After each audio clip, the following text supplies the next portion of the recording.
សួស្តីប្រិយមិត្តទាំងឡាយស្វាគមន៍មកកាន់ការសម្ដែងនៃសាច់រឿង Anime របស់ខ្ញុំដែលថ្ងៃនេះផងដែរយើងនឹងបន្តការសម្ដែងនៃសាច់រឿង Dr. Stone ដែលជាភាគបន្តរបស់យើងសង្ឃឹមថាអ្នកទាំងអស់គ្នាជួយចុច Like Subscribe និងដាក់សញ្ញាកណ្ដឹងផងណាដើម្បីទទួលបាននៅវីដេអូ Anime នេះបន្តទៀតអញ្ចឹងកុំឲ្យខាត់ពេលវេលាយូរតោះយើងចូលទៅសាច់រឿងតែម្ដងតើដោយផ្ដើមនៅសាច់រឿងមកក្រោយការវាយរបស់ Tsukasa ដើម្បីសម្លាប់ Kensu ថៃជូបានរត់មកជួយ Senku ដែរប៉ុន្តែរត់មិនទាន់សល់ឡើយបានត្រឹមតែត្រសេនគូនៅដង្ហើមចុងក្រោយប៉ុណ្ណោះដោយឃើញដូច្នេះជូកាសាបានលើកឡើងថាការសម្លាប់របស់គាត់នេះគឺមិនបានធ្វើឲ្យសេនគូទទួលរងនឹងការឈឺចាប់យូរនោះទេដូច្នេះគួរតែបញ្ចុះសាកសពរបស់សេនគូឲ្យបានត្រឹមត្រូវជំនួសគាត់ផងរួចមកជូកាសាបានគិតថាការស្លាប់របស់សេនគូនេះអាចធ្វើឲ្យតៃជូបាត់បង់នូវការគ្រប់គ្រងនិងប្រយុទ្ធស្លាប់រស់ជាមួយគាត់វាមិនខានឡើយហើយបើដូចជាការគិតរបស់គាត់មែនគាត់នឹងមិនស្ទាក់ស្ទើរឡើយក្នុងការប្រយុទ្ធជាមួយនឹងថៃជូប៉ុន្តែគាត់ក៏សង្ឃឹមថាថៃជូនឹងមិនធ្វើបែបនេះទៅចុះឯថៃជូវិញក៏លើកដុំថ្មមួយដុំធំរួចបានគប់ឡើងទៅលើជំនួសការគប់ទៅលើជូកាសាតែទាំងនោះគឺជាគម្រោងការរបស់ថៃជូនិងយូស៊ូហេរ៉ាប៉ុណ្ណោះយូស៊ូហេរ៉ាបានរត់ទៅរកថូដែលពោពេញទៅដោយរំសាវនិងគប់សម្ដៅទៅរកជូកាសាដោយនៅពេលដែលរំសាវនិងដុំថ្មប៉ះគ្នាការកកិតរបស់ពួកវានឹងអាចធ្វើឲ្យមានការបន្ទុះជាខ្លាំងប៉ុន្តែការបន្ទោសដ៏ធំមួយនេះមិនបានធ្វើឲ្យជូកាសាទទួលរងនូវរបួសអ្វីសោះឡើយហើយថៃជូនិងយូស៊ូហេរ៉ាក៏បានបីសេនគូរួចរត់ចេញពីជូកាសាបាត់ទៅដោយរត់បណ្ដានឹងស្រែកដាក់កេនស៊ូបណ្ដាថាគោលបំណងរបស់សេនគូមិនទាន់បានសម្រេចទេអញ្ចឹងសេនគូមិនអាចស្លាប់ពាក់កណ្ដាលទីបានដូច្នេះឡើយនឹងកាន់មកដល់ជូកាសាវិញជូកាសាបានប្រកាសក្នុងចិត្តថាជាមួយនឹងរបួសដែលគាត់បានបង្កឡើងហើយគ្មានការព្យាបាលនៅយុគថ្មបំបែកនេះឡើយដូច្នេះការជួយសេនគូឲ្យមានជីវិតរស់នៅបន្តគឺវាមិនអាចទៅរួចឡើយនិងសេនគូប្រកាសជាស្លាប់មិនខានចំណែកឯយូស៊ូហេរ៉ាក៏បានយំឡើងយ៉ាងខ្លាំងនិងនិយាយថាសេនគូបានលះបង់ជីវិតរបស់គាត់ដើម្បីជួយសង្គ្រោះនាងថៃជូឬយូស៊ូហេរ៉ានិយាយដូច្នេះក៏បាននឹកឃើញពីសៀវភៅវេទមន្តនៃចិត្តវិទ្យាពីការលះបង់ជីវិតខ្លួនឯង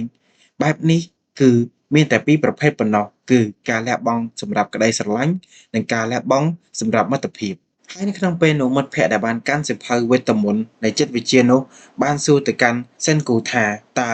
ការលះបង់មួយណាដែលស័ក្តិសមបំផុតមិនគិតយូរសេនគូក៏បានឆ្លើយថាប្រសិនបើឲ្យគាត់រើសគាត់នឹងរើសយកការជួយសង្គ្រោះជីវិតមនុស្សគ្រប់គ្នាទោះបីជាលះបង់ជីវិតគាត់ក៏ដោយដែលពួកគេស្ថិតនៅក្នុងកាលៈទេសៈចិត្តនឹងអស់សង្ឃឹមទៅហើយប៉ុន្តែដោយគិតចុះគិតឡើងថៃជូក៏បាននឹកឃើញពីទម្លាប់ចម្លែកដែលពួកគេបានកត់សម្គាល់ពីសេនគូក្រោយយុគថ្មបំបែកនេះដោយសេនគូតែងតែពុតករបស់ខ្លួនជានិច្ចហើយយូស៊ូហេរ៉ាក៏បានបន្តទៀតថាវាក៏ជាកន្លែងតែមួយដែលជូកាសាបានវាយទៅលើសេនគូផងដែរនិយាយរួចពួកគេក៏បានត្រឡប់ខ្លួនរបស់សេនគូហើយក៏ឃើញបំណែកថ្មដែលមិនទាន់ប្រេះបែកចេញពីខ្លួនរបស់គាត់រួចថៃជូក៏បាននិយាយថាការចាក់ទឹករំលាយរ៉ែនេះគឺអាចជួយសង្គ្រោះកន្លែងដែលទទួលរងនឹងការរងគ្រោះឲ្យជាសះស្បើយផងដែរដោយលើកដូច្នេះហើយយូស៊ូហេរ៉ាក៏បានដកទឹករំលាយរ៉ែមួយដបនោះហុចទៅឲ្យថៃជូក្រោយពីការចាក់ទឹករំលាយរ៉ែទៅលើសេនគូហើយដោយរឿងអច្ឆរិយៈក៏បានកើតឡើងគឺថ្មដែលនៅក្រោយករបស់សេនគូនោះត្រូវបានប្រេះបែកដោយឃើញដូច្នេះហើយថៃជូក៏បានស្រែកឲ្យសេនគូងើបឡើងវិញភ្លាមរួចមកសាច់រឿងក៏បានកាត់ចូលទៅការចងចាំរបស់សេនគូក្រោយពេលដែលសេនគូបានប្រេះបែកចេញពីថ្មដំបូងដោយការកកខ្លាចជាថ្មនេះគឺរយៈពេល3700ឆ្នាំហើយដូច្នេះគាត់ចង់រក្សាទីតាំងដែលគាត់បានកកនោះឲ្យនៅដដែលនឹងតរៀងទៅគាត់ក៏បានដាក់បំណែកថ្មដែលបែកចេញពីរូបរាងកាយរបស់គាត់ទៅក្នុងទីតាំងដែលគាត់បានកកនោះទៅភ្លាមនោះមានសត្វស្វាចំនួន3ក្បាលបានឃើញរូបរាងកាយនរគោរបស់គាត់ពួកវាភ័យជាខ្លាំងនៅពេលដែលបានឃើញបែបនេះហើយក៏បានគិតថាសិនគូក៏ជាសត្វស្វាមួយក្បាលផងដែរប៉ុន្តែពួកវាក៏ឆ្ងល់ថាមានសត្វស្វាឯណាដែលមានស្បែករលោងនិងគ្មានរោមដូចសិនគូដូច្នេះពួកវាក៏បានបន្តថាសិនគូពិតជាគួរឲ្យខ្ពើមណាស់នឹងបានរត់ចាក់ចេញទៅអូយពួកអាស្វាទាំងអស់នេះដឹងថាវាកើតអីបានខ្ពើមសិនគូសិនគូក៏បានគិតថាប្រហែលជាសត្វស្វាអស់នេះឃើញមនុស្សលើកទី1ហើយមកទៅរួចសិនគូក៏បានរកវល្លិ៍និងស្លឹកឈើមកបិទបាំងខ្លួនរបស់គាត់និងនិយាយបន្តទាំងភាពជឿជាក់ថា3700ឆ្នាំទៅហើយគាត់នឹងចាប់ផ្ដើមពិភពលោកនេះសារជាថ្មីនៅក្នុងថ្ងៃនេះ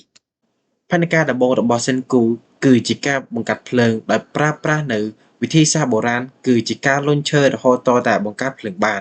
ដោយការខិតខំប្រឹងប្រែងរបស់សិនគូត្រូវបានឃ្លាំមើលដោយសត្វស្វា3ក្បាលនោះពួកវាបាននិយាយទៅកាន់សិនគូថាមើលទៅសត្វស្វាអត់រោមមួយនេះប្រហែលជាឆ្កួតហើយមើលទៅបានជាវាអង្គុយមកធ្វើរឿងបែបនេះដែលតាមតែជាមនោវិជ្ជាសាស្ត្ររបស់គាត់មិនដែលមានបទពិសោធន៍ក្នុងការបង្កាត់ភ្លើងតាមរបៀបបុរាណបែបនេះនោះឡើយគាត់ក៏បានចោទចាញ់នៅក្នុងការប្រើប្រាស់វិធីនេះនិងបាននឹកគិតថាគាត់គ្មានកម្លាំងខ្លាំងដូចជាថៃជូនិងគ្មានជំនាញបោះតង់ក៏ដូចជាបង្កាត់ភ្លើងដូចយូស៊ូហេរ៉ាទេដែលខួរក្បាលដ៏ល្អរបស់គាត់បានផ្ដល់ឲ្យគាត់នូវគំនិតមួយក្នុងការបង្កើតឧបករណ៍បង្កាត់ភ្លើងដោយចាប់ផ្ដើមពីការវាយបំបែកថ្មសំលៀងធ្វើពូថៅនិងកាត់វល្លិដើម្បីធ្វើជាខ្សែរួចរុំដើម្បីបង្កើតឧបករណ៍បង្កាត់ភ្លើងនោះដោយសកម្មភាពគាត់មិនបានជៀសឆ្ងាយអំពីពួកសត្វស្វាទាំង3ក្បាលនោះទេដោយពួកវាបានគិតថាសេនគូប្រហែលជាអត់មានខួរក្បាលហើយមើលទៅបានធ្វើអីឆ្កួតដូចនេះប៉ុន្តែនៅទីបំផុតសិនគូក៏បានផលិតនៅឧបករណ៍បង្កាត់ភ្លើងដែលមានសមត្ថភាពល្អជាងការធ្វើដោយដៃបានសម្រេចនិងទទួលបានជោគជ័យក្នុងការបង្កាត់ភ្លើងហើយសិនគូក៏បានចាប់ផ្ដើមបរបាញ់សត្វនិងដាក់អន្ទាក់ដើម្បីចាប់សត្វព្រមទាំងធ្វើផ្ទះទៀតផងនិងជាចុងក្រោយគាត់ក៏បានសម្រេចជំហានដំបូងនៃគោលបំណងរបស់គាត់ដែលចង់ឲ្យពិភពលោកវិលទៅរកសភាពដើមវិញដែលធ្វើឲ្យសត្វស្វាទាំងអស់នោះមានការគាំងចំពោះគាត់ជាខ្លាំងហើយសាច់រឿងនៅក្នុងភាគទី5របស់យើងក៏បានកាត់ចប់ត្រឹមនេះប៉ុន្តែជាចុងក្រោយប្រសិនបើអ្នកទាំងអស់គ្នាបានឃើញនៅកំហុសខុសឆ្គងដែលខ្ញុំបានបង្កឡើងកុំភ្លេច comment ប្រាប់ខ្ញុំផងណា